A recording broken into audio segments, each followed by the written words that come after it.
Hey there everyone, it's Vickie Howell here to show you how to use our Aqua Yarnier tassel makers. This is a really handy tool to make one of three sizes, 10 centimeters, which is about 4 inches, 7.5 centimeters, and 5 centimeters. And here's just for a visual, sort of the different lengths that you can create. It's really handy and will help you to make uniform tassels, which doesn't really matter if you're just doing one, like say this, but if you're making a garland or anything, or adding a bunch to the end of a scarf, it's nice to have them match up. So this will help you do that.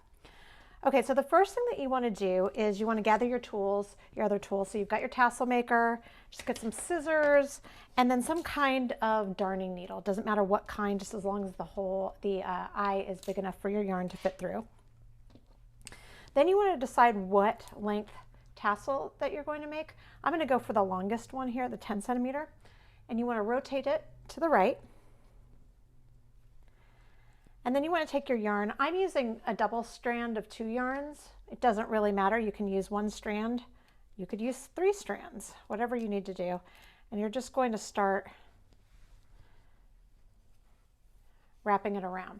Now you'll just keep wrapping, and the amount of wraps, you keep the wraps in between the 2 sort of pegs that you see for the size. The amount of wraps that you use will really vary on how meaty of a tassel that you would like, that you're going for, and also how thick your yarn is. So, if you were using an embroidery floss, you would need a lot more wraps than I'm going to need for this DK weight that I'm using. So when you feel like you've gotten a good amount, you will set it down.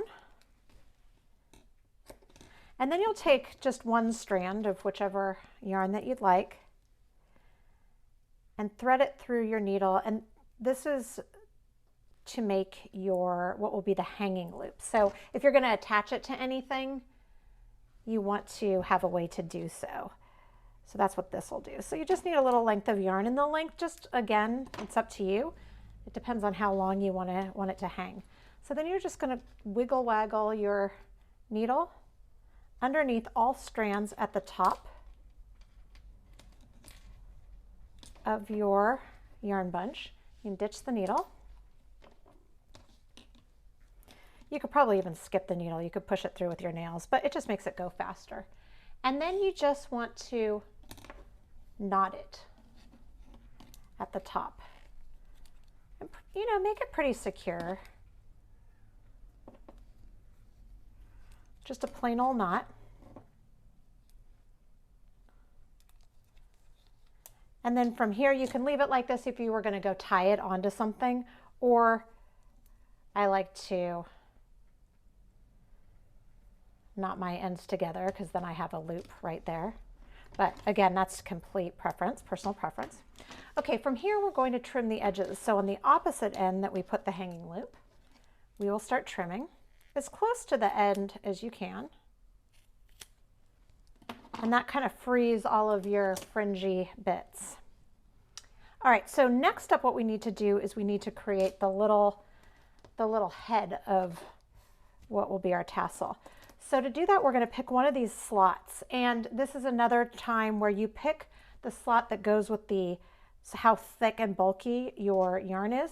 Mine's pretty bulky because I wrapped a lot and I have a double strand. So I'm going to go through this one. So I'm going to pull this up, and you can decide how big you want your head. Like for a regular tassel, I'm probably going to go here. But if I was using this, say for Halloween to make ghosts, I might go higher to have a longer, more pronounced head. So from here, I'm going to set that down. Just get another strand of yarn, doesn't matter which kind. And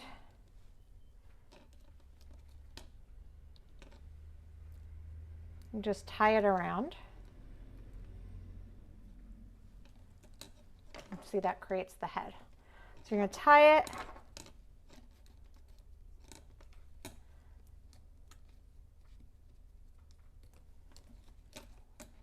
And then knot it, and you've got your little head. Then, watch this.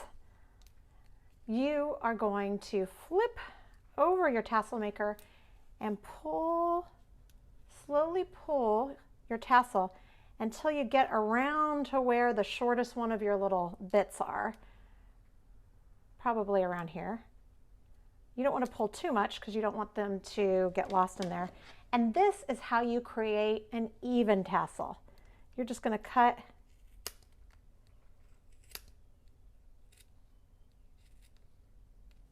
along your edge. I had one rogue one there. You pull it out. Look how flat and beautiful that is.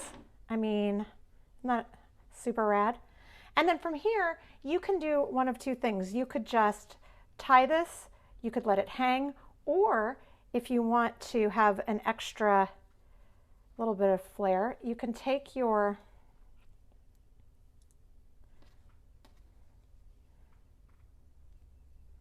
strands that are hanging the tails, and you can wrap them a few times around the head. And then if you've got your tapestry needle, you can rethread that. And again, this step is totally optional. Pull it tight, and then you can just kind of poke it through. So that ties it down there. Oops. And then just trim those tails to match your other one. And that, my friends, is the cutest little tassel in the tassel world. That's all there is to it. All right, have fun.